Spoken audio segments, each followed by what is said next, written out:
los primeros siglos de la Edad Media, las calzadas bien trazadas y pavimentadas, heredadas del Imperio Romano, se deterioran y acaban siendo casi impracticables. Las nuevas carreteras que se construyen, a menudo adoquinadas con guijarros, forman recorridos tortuosos que se adaptan a la orografía del paisaje, trazando curvas y eludiendo obstáculos naturales. La gente humilde se desplaza a pie, mientras que mercaderes y burgueses viajan en carros o carrozas impulsados principalmente por bueyes, mulos y asnos, que con su trote cansino permiten viajar y transportar bienes sin demasiadas sacudidas.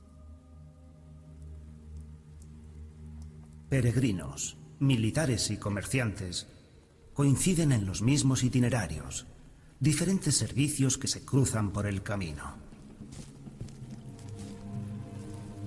Cuando se habla de strade medievali,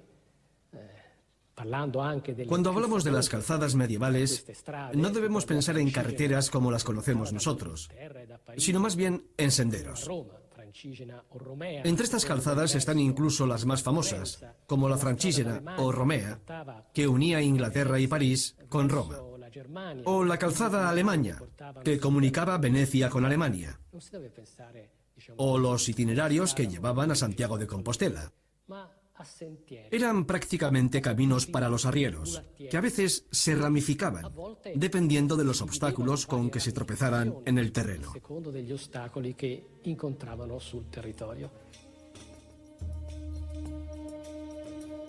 Tras el duro golpe provocado por la caída del Imperio Romano, hubo que esperar a los siglos IX y X para hablar de nuevos tiempos. Lentamente se produce un proceso de recuperación económica que se prolonga a lo largo de más de 4 siglos. Crece la población y la producción agraria, aumentan las rentas, el consumo, la producción artesanal y el volumen de comercio, y las ciudades empiezan a estar masificadas. A partir de los siglos IX o X aproximadamente, empieza a aumentar la población. Pero, ¿por qué sucede esto? En primer lugar, porque se suavizan las condiciones negativas que impedían el crecimiento de población e incluso provocaban su disminución. ¿Y cuáles eran esas condiciones negativas? Las epidemias. Italia, el mundo mediterráneo, toda Europa, sufrió devastadoras epidemias de peste en el siglo VI, que se prolongaron a lo largo del siglo VII e incluso buena parte del VIII. Después desaparecieron. Los núcleos urbanos son la base del nuevo sistema económico, en el que los mercaderes y banqueros son las verdaderas figuras emergentes que devuelven la importancia al intercambio comercial y estimulan la circulación de la moneda. Así, el dinero es el nuevo punto de referencia de la esfera económica y social. Una transformación que se entreteje dentro de un proceso más amplio, en el que la ciudad pasa a ser la nueva sede de la elaboración cultural, con la creación de escuelas laicas y universidades, lugares de experimentación política. A todo esto se suma la vida municipal, la señorial y las nuevas formas de asociacionismo y participación popular. Los nuevos valores impuestos por el dinero, como la riqueza y las posesiones, desembocan en guerras entre nobles, entre ciudades, por el control de territorios cada vez más amplios.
En esta época las calzadas recobran nueva vida, tras largos siglos de inseguridad e inactividad debido a la escasez del comercio y el estancamiento de la economía. Desiertas durante el día y envueltas en tinieblas por la noche, se habían convertido en cómodo refugio de ladrones y malhechores.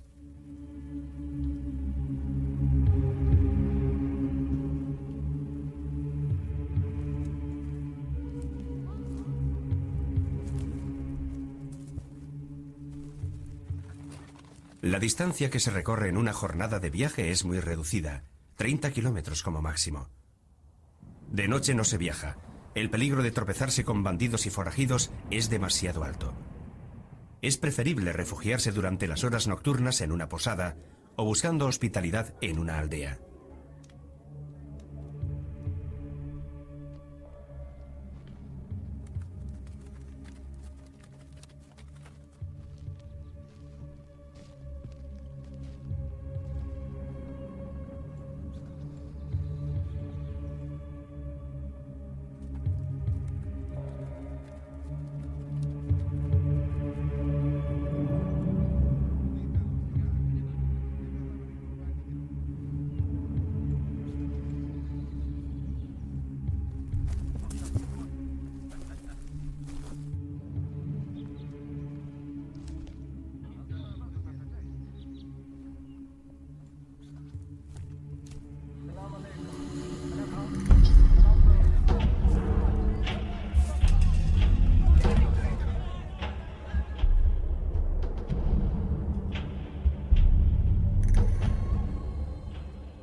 Las murallas son el símbolo de la ciudad. Esta no es una simple agrupación de seres humanos, sino que implica la idea de una pertenencia común, una sensación de superioridad respecto a los que viven extramuros. Las murallas son elementos vivos de la ciudad.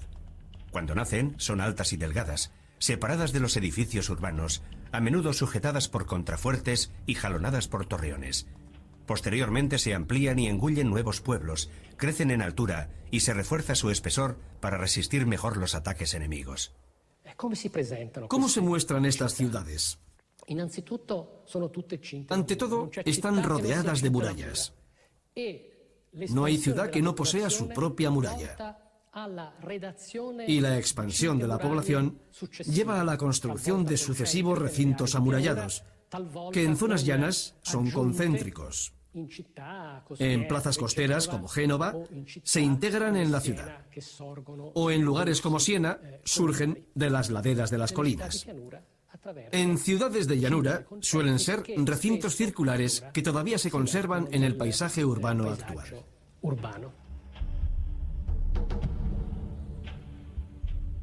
El recinto amurallado se abre al exterior solamente a través de las puertas, que se abren al amanecer y se cierran al caer la noche, como se suele hacer en casa hoy en día. Son obras de alta ingeniería en toda regla, capaces de desanimar cualquier ataque enemigo. También permiten a la ciudadanía cobrar un peaje por entrar en la ciudad y registrar a cualquier persona o mercancía que entre en el espacio urbano.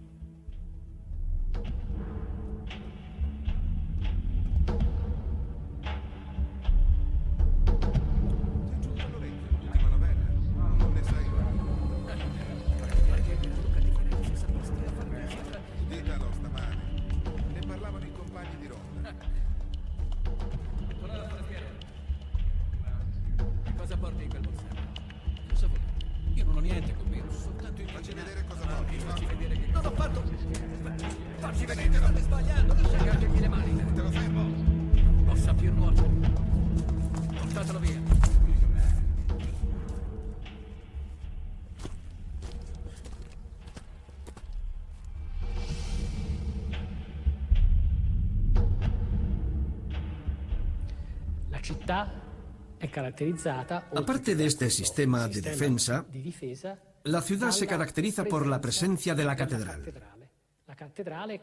La catedral es el lugar sagrado más importante, y a su lado se encuentra el Palacio Episcopal. También hay zonas agregadas a los diferentes mercados, porque hay varios mercados: el mercado de los cereales, el mercado de las hierbas. En muchas ciudades del norte de Italia encontramos plazas dedicadas al comercio de hierbas.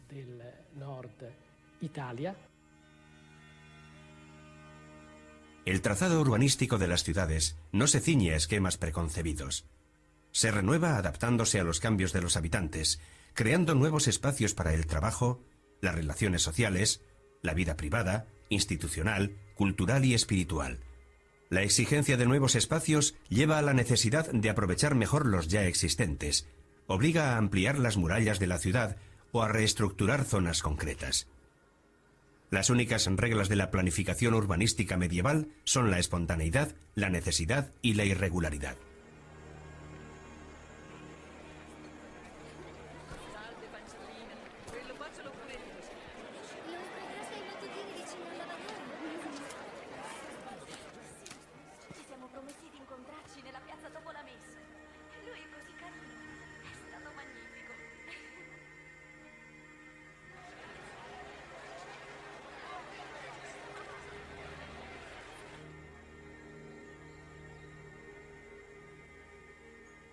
La planta más sencilla es aquella en la que dos calles principales se cruzan en el punto central de la ciudad, desembocando en 4 puertas que se abren a las direcciones principales. Curiosas son las ciudades que se asoman al mar y disponen de puerto. Allí las calles desembocan directamente en el agua, para aprovechar al máximo la relación entre las viviendas y la actividad portuaria.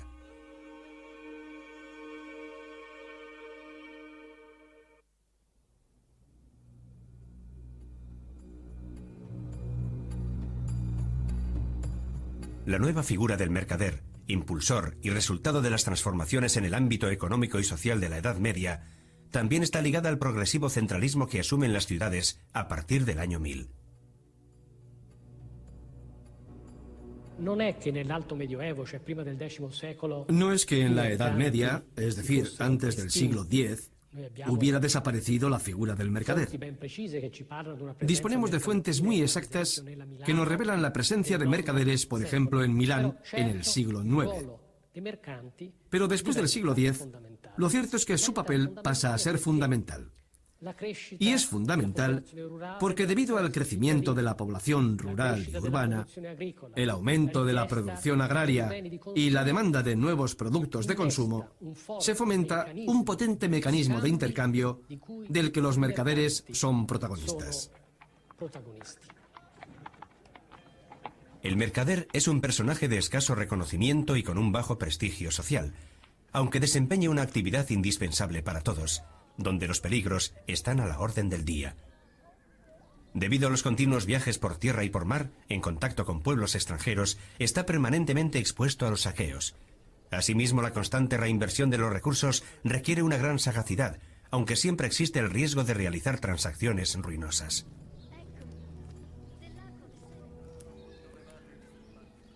En primer lugar, si comercias en el mercado, deberás realizar ante todo contratos lícitos. Así obtendrás una buena reputación y no dirán que te enriqueces repentinamente, ni tendrás que preocuparte de que la fama de usurero te persiga a ti y a tus hijos.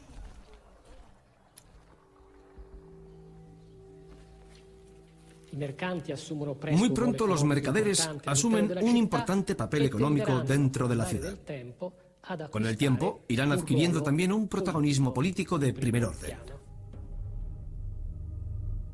El amplio radio de acción del mercader puede incluso llevarle a negociar con comerciantes musulmanes, que en el mundo cristiano medieval son considerados los enemigos infieles por excelencia. Es una postura de abierta hostilidad que la Iglesia manifiesta de forma oficial, interpretando la búsqueda del beneficio económico como algo inevitablemente pecaminoso. Sin embargo, la propia Iglesia necesita los servicios de los mercaderes, sobre todo de los venecianos, que detentan el monopolio del incienso, necesario para las ceremonias sagradas.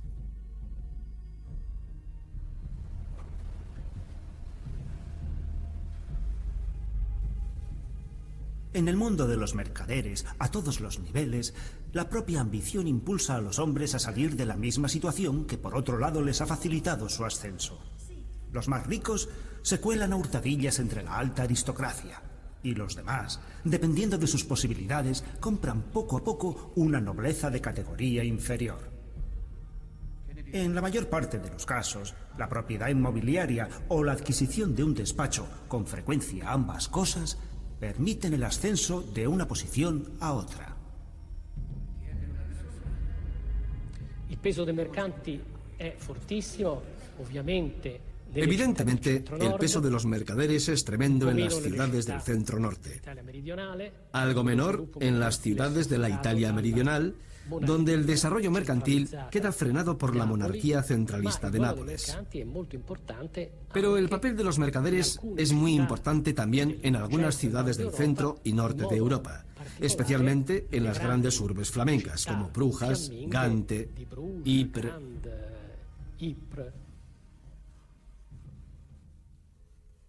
El mercader es una figura rompedora en la sociedad medieval porque introduce un ritmo nuevo, diferente al de la Iglesia. Es una medida del tiempo exacta y ponderable, muy alejada del ritmo sagrado del calendario eclesiástico, que sirve para organizar el trabajo y las relaciones profesionales de manera óptima. Es un cambio que tiene aplicaciones concretas incluso en la innovación tecnológica, como por ejemplo la de los relojes mecánicos, que a partir de finales del siglo XIII hacen su aparición en los campanarios de las catedrales y las torres del poder político. La vida del hombre medieval empieza a girar principalmente en torno a sí mismo, liberándose de las constantes referencias a lo divino y sus preceptos. Las aspiraciones, los deseos y las ambiciones personales empiezan a adquirir mayor importancia. El horizonte del ser humano regresa a la tierra, y dentro de él se abre paso la idea de que puede satisfacer sus necesidades de realización en este mundo. La persona toma una mayor conciencia de su autonomía, de sus propiedades, de la posibilidad de construir su propio destino.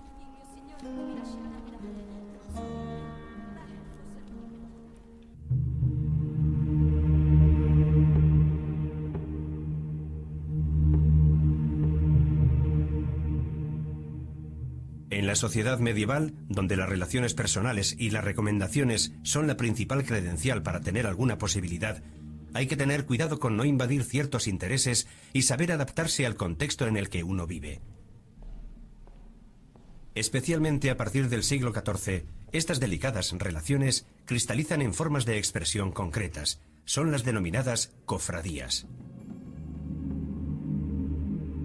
Con las rentas de dicha cofradía, el hospital está dotado de camas, sábanas, mantas y todo lo necesario para atender a los pobres y peregrinos. Las cofradías, que agrupan a personas variopintas unidas por un oficio común, tienen la función de asistencia mutua, de defensa de los intereses y de contrataciones en los negocios públicos. Su red de contactos les permite disponer de privilegios en todas las situaciones de urgencia en las que sus miembros puedan encontrarse, desde problemas con la justicia hasta la necesidad de tener un sitio en el hospital. Para ser admitido en una cofradía hay que pasar por una iniciación ritual. A menudo el individuo debe jurar sobre el Evangelio, que antepondrá el interés del grupo al propio, o que se abstendrá de crear polémicas o adoptar posturas que pudieran generar confusión y anarquía. El que quiera entrar a formar parte debe respetar las reglas. A cambio obtendrá un apoyo incondicional y podrá desarrollar un verdadero aprendizaje de la vida comunitaria. A pesar de su función de protección social en una sociedad fuertemente desequilibrada, es precisamente dentro de las cofradías donde surgen focos de violencia que sumen a la ciudad en un baño de sangre, en medio de la crisis económica que golpea a los municipios en los siglos XIII y XIV.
A partir del siglo XI, el progresivo renacimiento de las ciudades y el comercio implican un renovado uso y una mayor circulación de la moneda. Es el resultado fruto de diversas exigencias. Por un lado, la necesidad del comerciante local de disponer de un instrumento para el intercambio de mercancías y productos, y por otro lado, la expansión cada vez mayor de las rutas comerciales, que requiere una moneda reconocida a nivel internacional. En esta actividad bancaria, los italianos pronto pasan a ser protagonistas a nivel internacional. Pasan a ser protagonistas porque Italia está en el centro de una serie de rutas comerciales entre el Oriente Mediterráneo y la península, el mundo germano, el mundo británico y la península ibérica.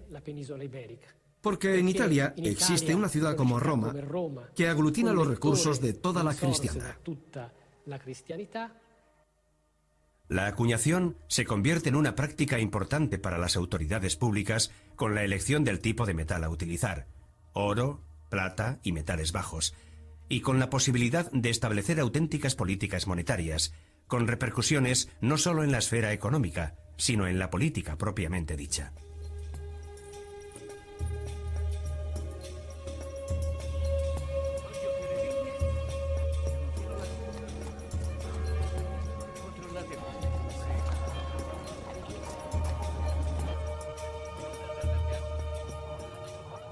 L'Italia si attrezza ben presto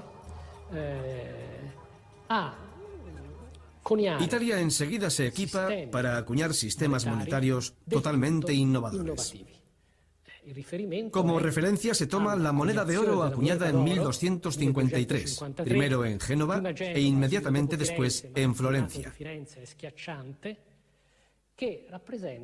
Pero la supremacía de Florencia se impone abrumadoramente y favorece el retorno de la moneda áurea a Occidente después de varios siglos. Porque anteriormente las únicas monedas de oro que circulaban por la zona mediterránea y Occidente, aunque de forma esporádica, eran la bizantina, es decir, el besante, y la árabe, el dirham. Con el florín se reinstaura la acuñación áurea en Occidente.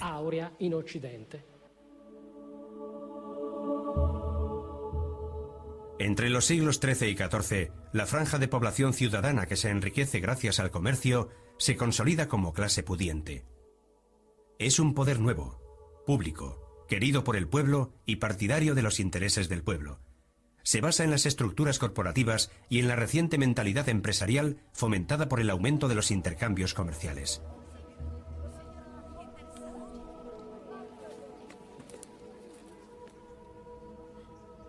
El mercader enriquecido se inclina por adoptar los símbolos externos propios de las clases nobles tradicionales. Esto implica estar a la altura de los compromisos rituales de la aristocracia, la caza, las fiestas o las mansiones, pero también concertar matrimonios ventajosos en un intento de adquirir títulos nobiliarios, cambiando riqueza por prestigio.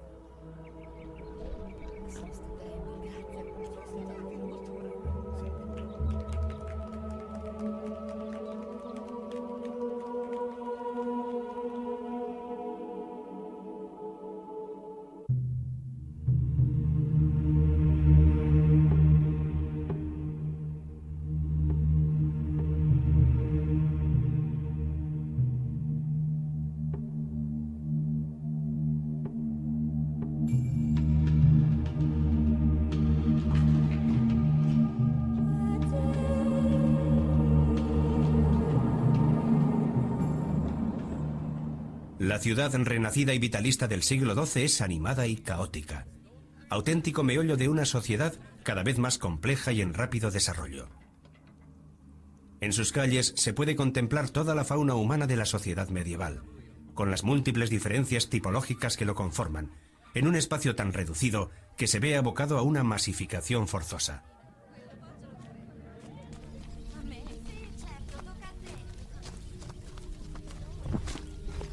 La calle es, por así decirlo, el lugar donde el hombre medieval hace su vida.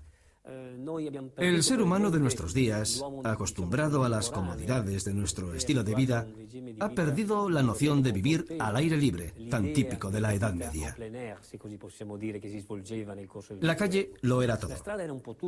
Las viviendas principales formaban un continuo entramado donde proliferaban soluciones arquitectónicas a base de porticados, que encontramos en muchas ciudades italianas, como por ejemplo Bolonia, Turín y Padua.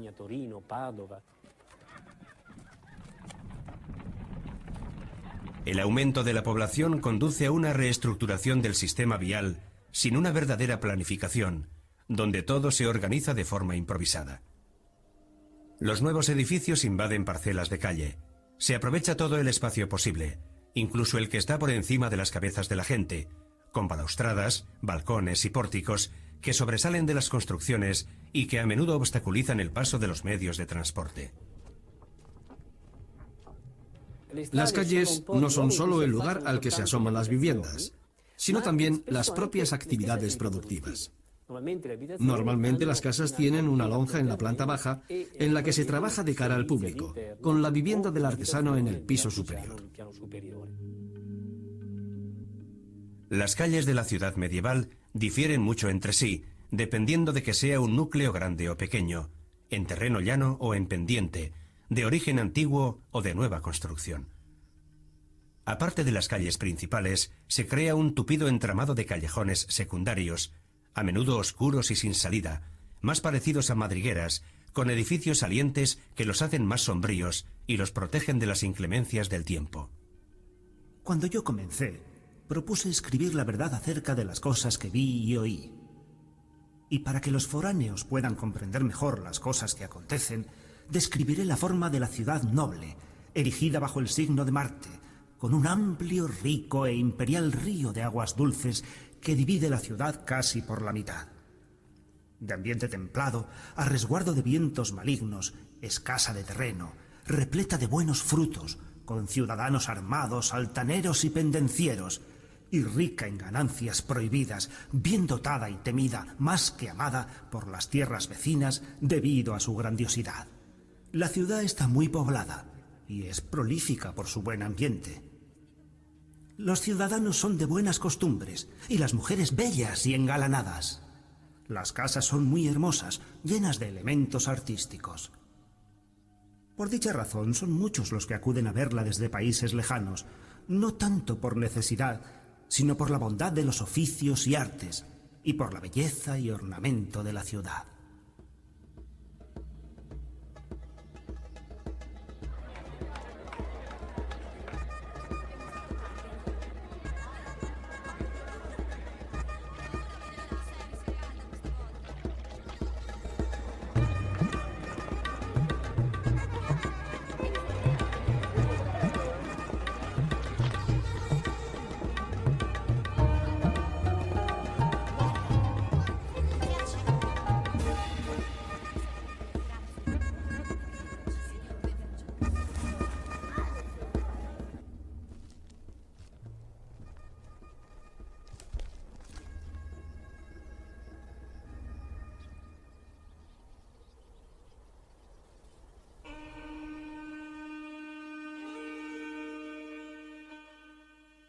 La fase de renacimiento de las ciudades durante la Edad Media coincide en muchos casos con la puesta en marcha de la actividad municipal.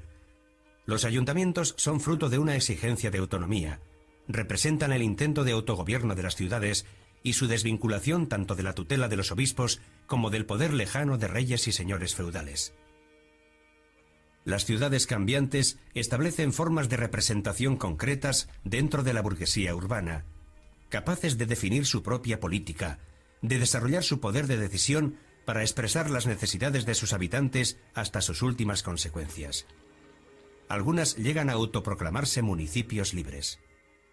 Uno de los fenómenos más importantes que fomenta este crecimiento surge del nacimiento de sistemas de asociacionismo, lo que nosotros llamamos corporaciones o hermandades, fraterías, para ser más precisos.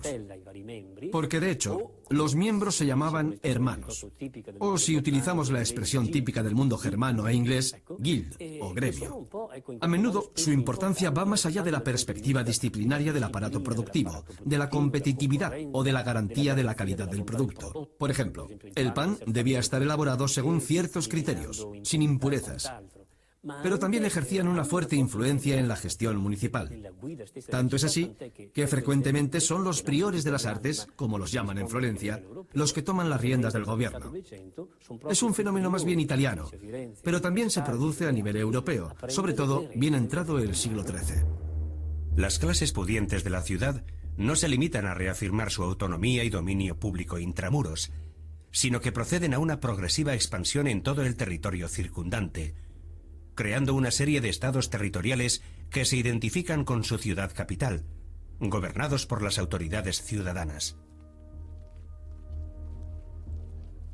La ciudad disfrutará de todas las antiguas libertades y libres costumbres. Un hombre libre solo podrá ser multado por un delito menor, siempre que la multa sea proporcional a este delito. Solo podrá ser castigado por un grave delito de modo proporcional a la gravedad de este delito, pero sin perder su feudo. Los condes y los barones solo podrán ser multados por sus iguales, y proporcionalmente al delito cometido.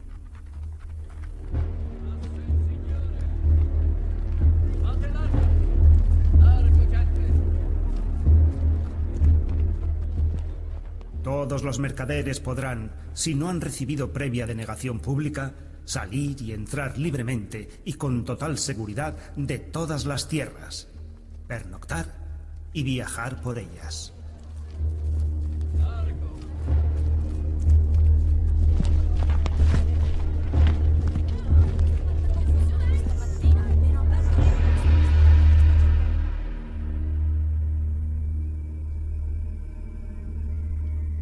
El agua es un elemento importante en la estructura urbana. Proporciona sistemas de defensa y vías de transporte al mismo tiempo. Los puentes tienden lazos entre los diferentes barrios y sectores de la ciudad.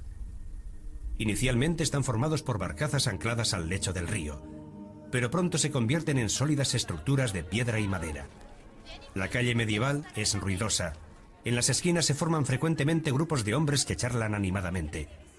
Los vendedores ambulantes anuncian a voz en grito las bondades de su mercancía. Cerca de los bancos y en las tiendas callejeras se llevan a cabo continuas transacciones. Las viviendas, pequeñas e incómodas, animan a las personas y sobre todo a los niños a pasarse el día en la calle, contribuyendo a crear más bullicio y confusión. Partiendo desde la costa llegué a una ciudad, la mayor que existe en el mundo. Tiene una circunferencia de al menos 100 millas. No tiene puertas y por fuera está protegida por el agua. De ella pedí diligentemente noticias a quienes la habitaban. En ella hay gran acopio de pan, de carne de cerdo, de vino y de arroz. Y todas las demás vituallas se pueden encontrar en grandes cantidades. Esta ciudad es la más rica y fértil, y a mi juicio supera a todas las demás en cuanto a bienestar y abundancia. Y allí es de donde emanan leche y miel.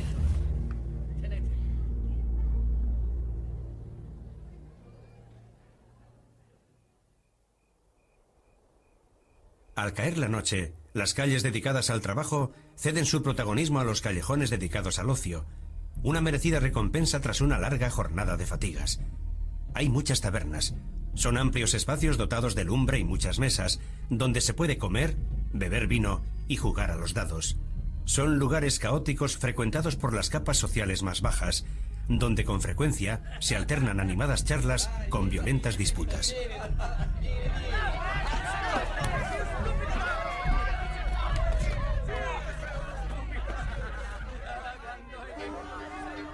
El ocio también implica sexo a cambio de dinero. En los burdeles, los hombres pueden dar rienda suelta a sus necesidades sexuales sin molestar a las damas respetables. La Iglesia y la sociedad consideran la prostitución una práctica infamante y contraria a los preceptos de Dios. Las esposas traicionadas traman venganza y acusan a algunas meretrices de brujería. Estas son quemadas en la plaza pública entre los gritos desesperados de los maridos infieles.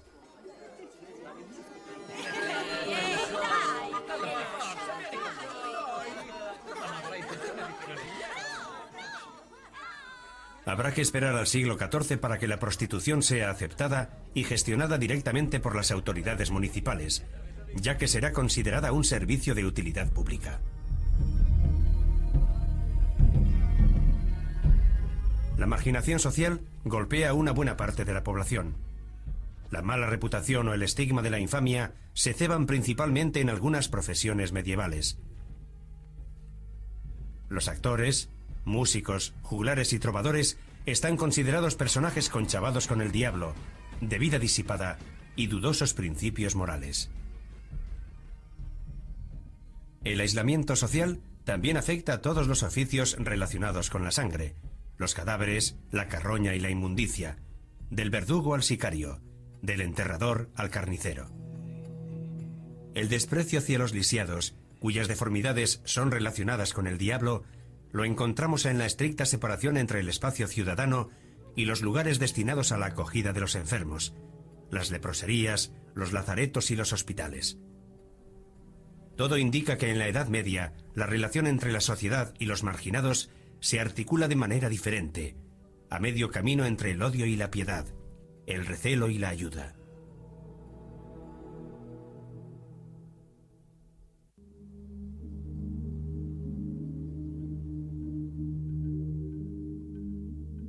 El verdadero centro neurálgico del poder y del espacio urbano medieval es la plaza, lugar abierto a los encuentros y la representación pública. Destino asignado a las diversas actividades públicas, alberga las ejecuciones punitivas más emblemáticas. Los ladrones son azotados, trasladados en cepos, se les marca el pómulo con un hierro candente y se les corta una oreja. Los sodomitas son quemados en la hoguera, los blasfemadores arrastrados por la lengua con una tenaza. Una advertencia para el resto de la población, pero también un macabro pasatiempo en una sociedad donde la violencia está a la orden del día.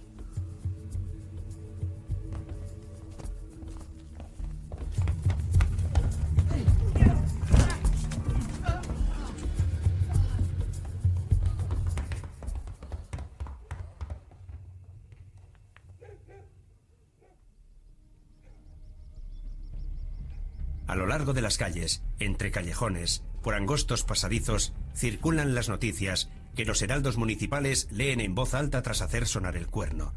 Las autoridades públicas notifican las sentencias judiciales, los castigos y el día y la hora de las ejecuciones públicas, que son utilizadas como medidas disuasorias para el público asistente. Fate attenzione, gente! Ciò che dico è storia. Il bene vince sulle tenebre. La giustizia trionfa.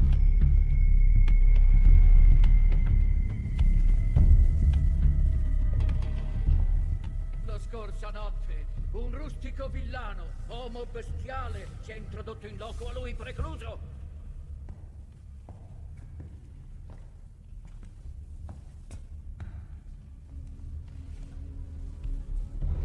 Egli ha sottratto gioielli di mirabile valore. Egli brama alla perdita della nostra dignità. Egli è il diavolo!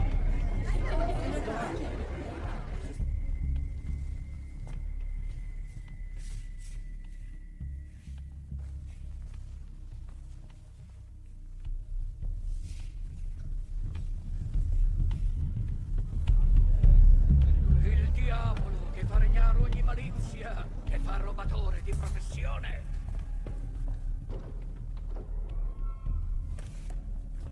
Impossessatosi di gioielli di mirabile valore, avvoltoli in uno straccio preso dal suo stesso abito.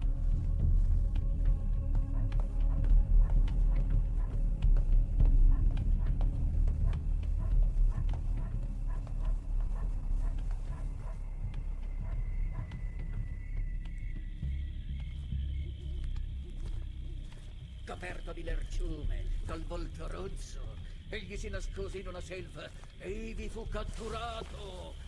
E la luce del Signore nostro Gesù Cristo, splende anche nelle tenebre.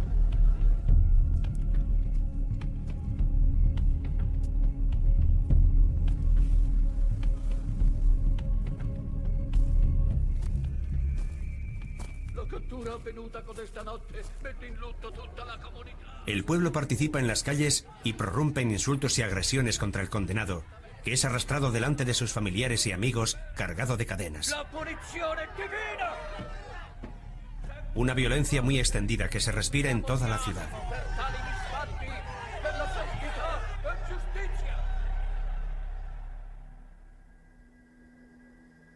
Las ciudades son ambientes sucios y malolientes, desprovistos de alcantarillado o de agua corriente en las viviendas.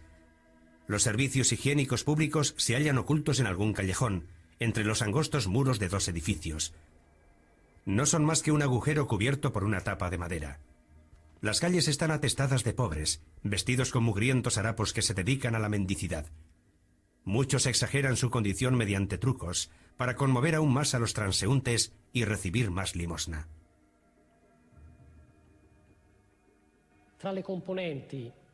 Entre los componentes de la población urbana, esta franja de población compuesta de pobres y marginados desempeñaba un papel fundamental, sobre todo desde el punto de vista cuantitativo. También desde otros puntos de vista, pero sobre todo cuantitativo. Se calcula que en algunas ciudades esta franja comprendía al menos un tercio de la población. Es habitual que los mendigos se desplacen a pie de una ciudad a otra, recorriendo largas distancias con la esperanza de encontrar mejores condiciones. Pero que los demás desvalidos tengan fe en la divina providencia, que se acuerda de ellos y a ellos se dirige, y que acudan a la iglesia, que los acoge y los defiende. Pero tal vez tú también digas lo que se suele decir en estas ocasiones. No tenemos derecho de hacer obsequios a aquellos a los que Dios tanto ha maldecido que ha querido que vivan en la miseria. Sin embargo, no es cierto que los pobres estén malditos. Al contrario, se dice, dichosos los pobres, porque de ellos es el reino de los cielos. La sociedad considera a los mendigos necesarios para la salvación de las almas de los ricos, que así pueden hacer el bien a través de la caridad. Sin embargo, no es extraño que las autoridades urbanas decreten expulsiones masivas. Si la mentalidad del hombre medieval atribuye valores positivos al sedentarismo, al hecho de estar radicado, a formar parte activa de la comunidad, el marginado despierta recelos y debe ser mantenido a distancia. En muchos casos, los marginados eran personas que no estaban en condiciones de trabajar porque eran discapacitados. Las discapacidades eran muy frecuentes en la Edad Media. Muchos niños nacían deformes o ciegos. Es decir, eran personas que no estaban capacitadas para trabajar, vivían de la caridad. Luego estaban los ancianos, que ya no sabían de qué vivir, o mujeres solas. O sea, había un sector social cercano a la marginalidad que no estaba en condiciones de ganarse el sustento.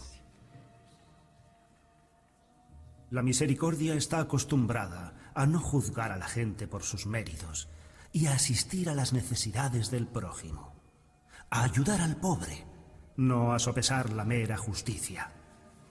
Está escrito: feliz aquel que se preocupa por los pobres y menesterosos, aquel que tenga compasión de ellos, que comparta su misma naturaleza, que comprenda que el rico y el pobre son criaturas del Señor, que sepa santificar los propios frutos recogidos y guarde una parte para los pobres. En definitiva, si tienes para hacer el bien, no lo dejes para mañana diciendo, ya daré mañana. Podrías perder la oportunidad de dar.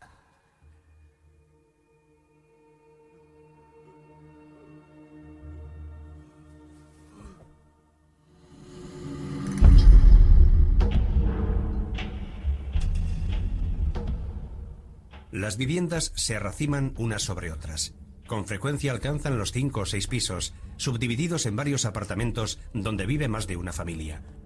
Normalmente hay 2 habitaciones que se utilizan para comer y dormir, separadas por cortinas o biombos de madera, en un intento de obtener cierta intimidad en una situación de promiscuidad forzosa. En la planta baja, asomadas a la calle, las tiendas de los artesanos se convierten en una especie de prolongación de su propia vivienda. Los artesanos especializados en los diferentes oficios, a menudo sin salir de su gremio, se agrupan en determinados barrios, donde acaban tomando calles enteras que reciben el nombre del oficio que en ellas se practica. Se distribuyen por lugares concretos de la ciudad con sus talleres y oficios. No es casualidad que muchas ciudades italianas y europeas tengan la calle de los tejedores o la calle de los herreros. Es más, en algún que otro caso, como en Siena, son los propios estatutos municipales los que disponen la constitución de una calle de los orfebres, y es allí donde se concentran solamente los que ejercen esta actividad.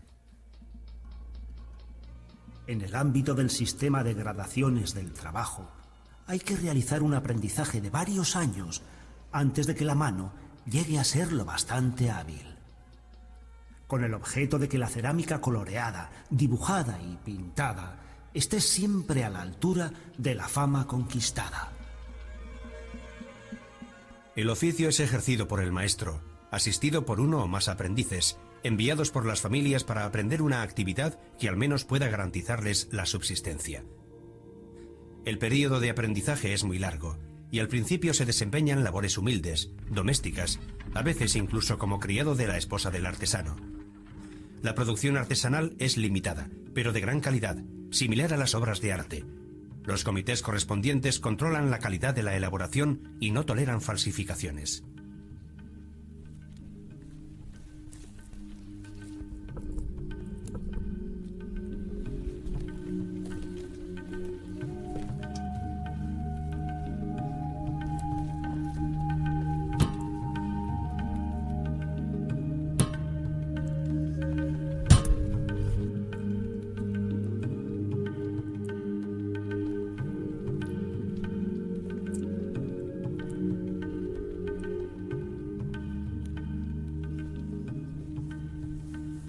La técnica no debe faltar en el taller del artesano. Y no debe producir falsificaciones, ni aplicar precios desmedidos.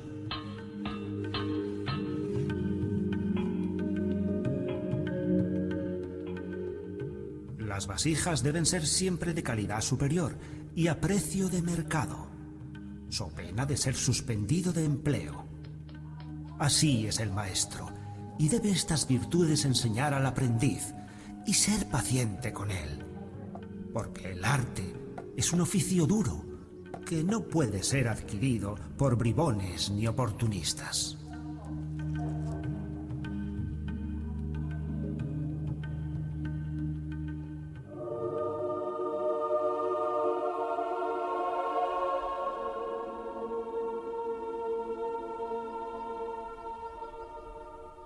En plena Edad Media, muchos reflexionan acerca de lo que representa la ciudad.